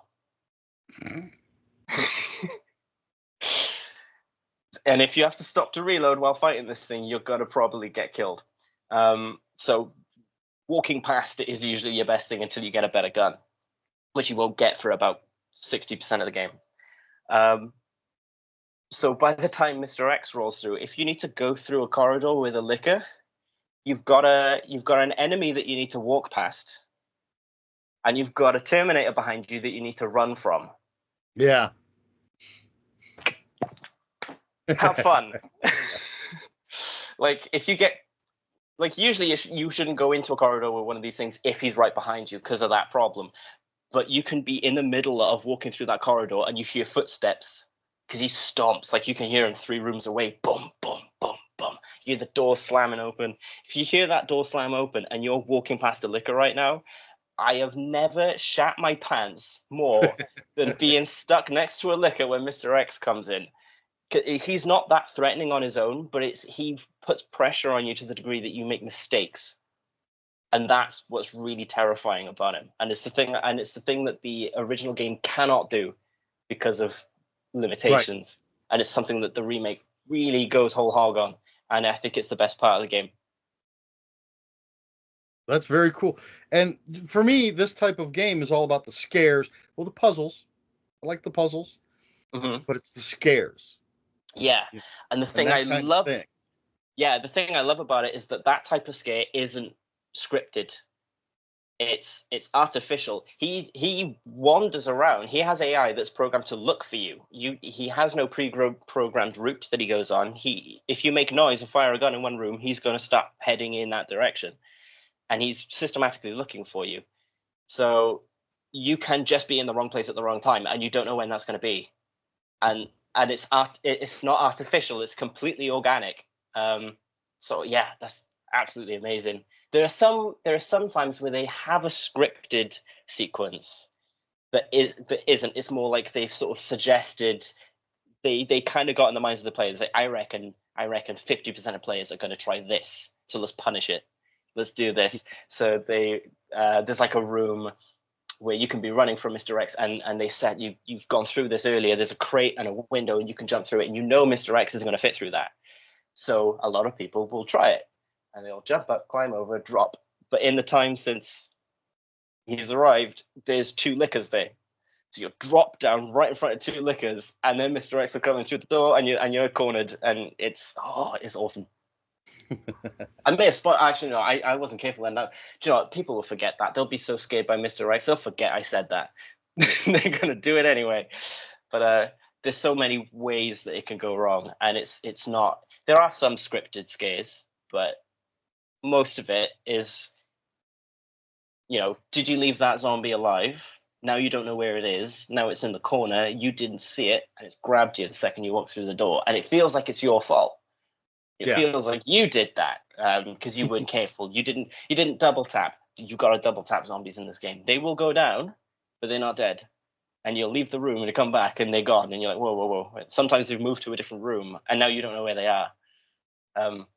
Always double tap. Come on. Always double tap. Well, you got to triple tap these things. Sometimes it's insane. The one note I made for the remake, it's just 2 words. Ghost survivors. Oh yeah. So that's a little extra. Yeah, it's like an extra mode. There's a character. I didn't finish all the Ghost Survivors actually. And there's a really sad reason for that. I did the 2 main ones of Hunk and Tofu. One of them's a block of tofu armed with like a dozen knives. You got to run through a gauntlet of enemies with him. Why is he a block of tofu? Because the old hitbox on the PS1 looked like just a big silver cuboid. That was the test model, and so they just put that in the game, called it a block of tofu. That's why. But and he speaks in like really high pitched Japanese. When he gets grabbed, and when the zombies bite him, chunks of tofu come out. That's a post game mode where you can kind of let off some steam, and you're given a couple of characters that can. They're armed to the teeth, and you've got a challenging gauntlet of enemies that you've got to run through, and it's like a fun extra mode. It's not part of the story; none of it's canon except the Hunk one, I think, which is an umbrella soldier operative with like a gas mask and a helmet on. Apparently, he's called Hunk because it stands for Human Unit Never Killed, but that never makes sense to me because I think every living human is a human unit that's never been killed. I've certainly never been killed.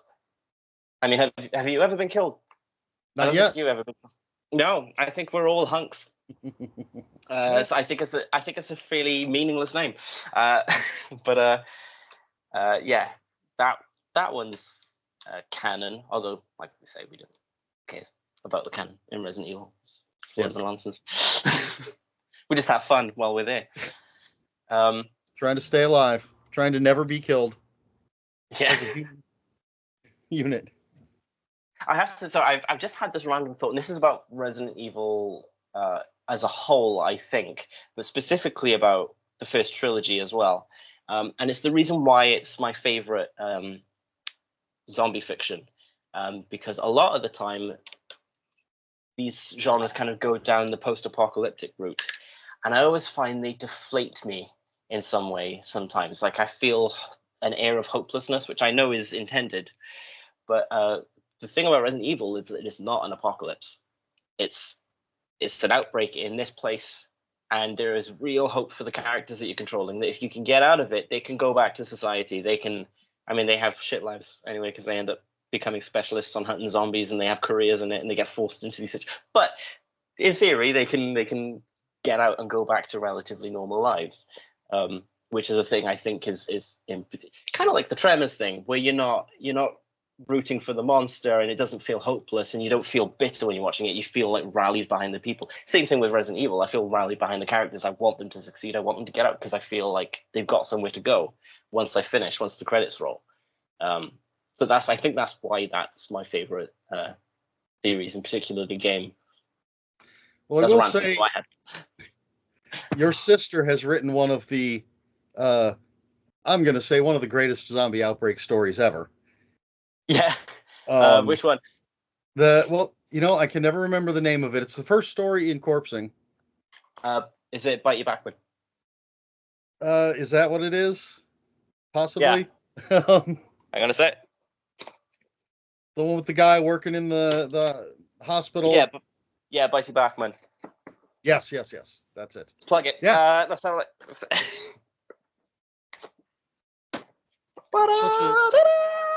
Bite You Bachman.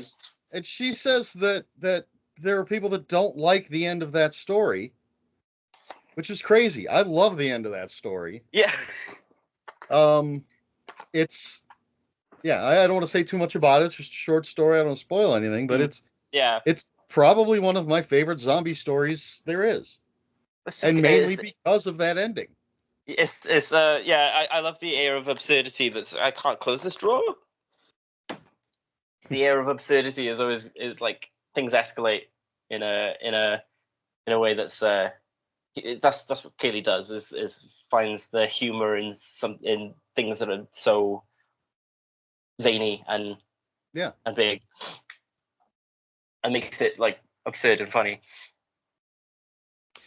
All right. Now, again, I've not played the Resident Evil games, but I will say, having watched your playthrough of the Resident Evil 4 remake, I think the greatest thing in any Resident Evil game ever, having never seen anything else, is the room full of chickens. And I don't want to say too much, but I believe Kaylee called out what had to be done. I can't remember if it was you or her that said something as a joke. Is it about the painting? Yeah. Yeah. Yeah. Kaylee came up with that. Yeah.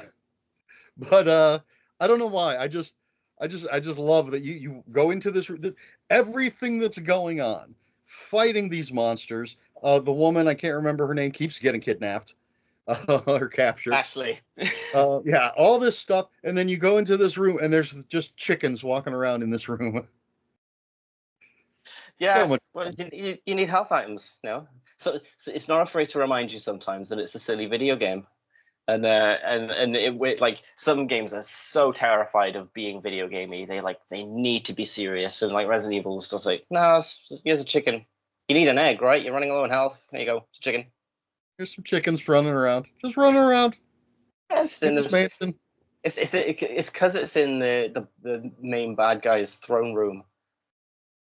Like meant to be the most opulent, and there's like torture devices and stuff in there as well, and it's like really horrifying, and it's the main bad guy's throne. There's some chickens running next to it.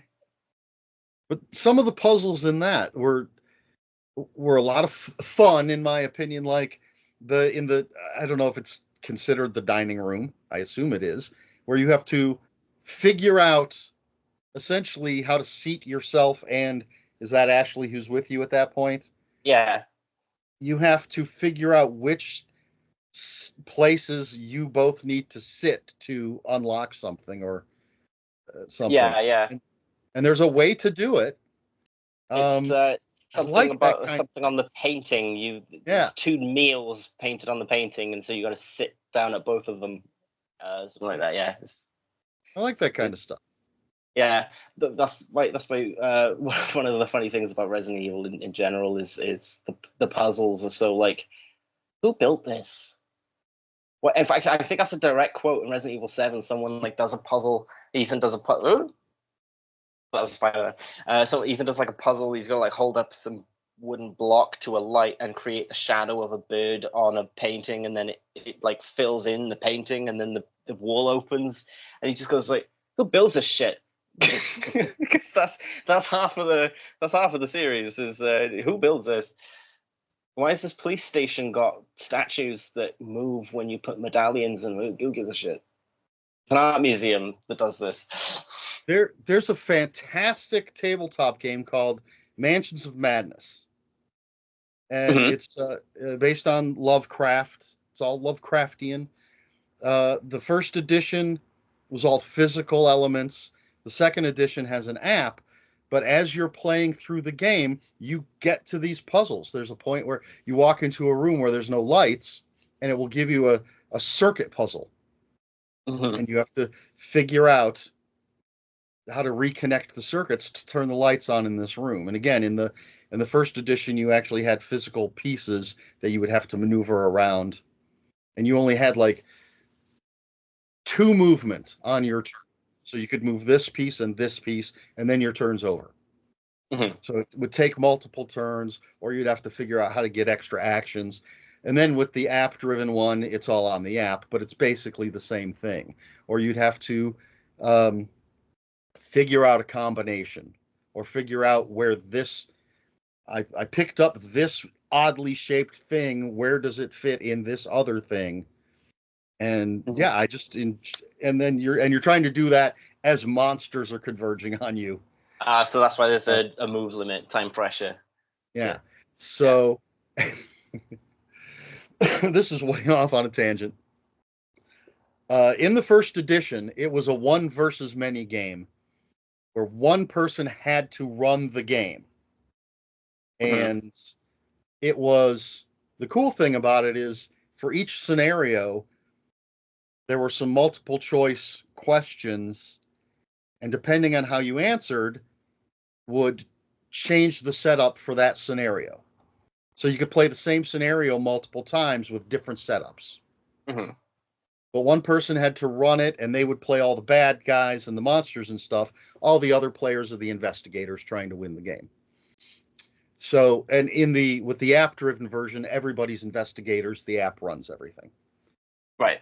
But I was playing it with my sister and brother-in-law, and in the first edition, so I was running the game. I was the bad guy, and you put these cards and these clues out on the board and everything, and they have to move from room to room investigating. And there was, I don't know which order to say this in. They were investigating, and going to the rooms. Okay, I'm going to investigate. You flip over the card and see what it reveals. 5 minutes into the game, we'd only been playing for 5 minutes. They walked into a room. I'm going to investigate this card. Flipped it over. A sucking portal to another dimension. Everything is sucked into the vacuum of space. Game over. They lose. Well, who put that card there? That sounds like 5 minutes. I bullshit put to that me. card there, and I was rooting for it. And this is a game that normally takes hour and a half to, could be up to 3 hours, depending on how you're playing. 5 minutes done with them getting sucked into the vacuum of space. One of my Do you bother favorite with moments. it with the second round then, or was that was the fates willed it? That's the end of that game. We can set it up and play it again. Uh, uh, I've played some games like that where there's just like a 1 in a million, like Exodia comes up and kills everyone, like. I think it was a game I played called Muffin Time. I don't know if you've ever used that one. It was there's like a card that just says, "Hey, if you play this one, you win." yeah, No I have rhyme a or few reason. games like that that have that. Yeah, sort of one in a million. Yeah. There's a game called Space Base, I think it is, and there's one card. If you can get it, basically, if you roll double sixes, you win the game. Oh wow. If you have That's that only a card one in in play, 36. That's but you have to get the card, and you have to get it oh, into and then do play, it right, and and then if then you do it. roll I think it's double sixes, then you just automatically win. Uh, Okay. Well, yeah, I that's a like little less likely. it's fun. occasionally when that sort of thing happens. Yeah. I think, I don't know, would you rather that kind of thing happen right at the beginning of the game, or like towards the end of the game when people are really getting excited about winning, and then all of a sudden, bam, you all lose? Well, I think both have their pros and cons. I kind of like the idea of it right at the beginning because you're not that invested and you can just Yeah, it's kind of funny. set it up again and play again. But also, as a horribly negative person, I kind of like the idea of we're all invested and it's very close, and then it just pulls the rug out from everybody. It shits on your hopes and dreams. Yes. Just out of nowhere. Yeah, absolutely. All right. So any final thoughts, any final things you want to say about Resident Evil 2 or Resident Evil 2? I don't know. Do you have it? Do you have any burning questions? Things that I feel like you wanted? This seems like an appropriate question for you in particular.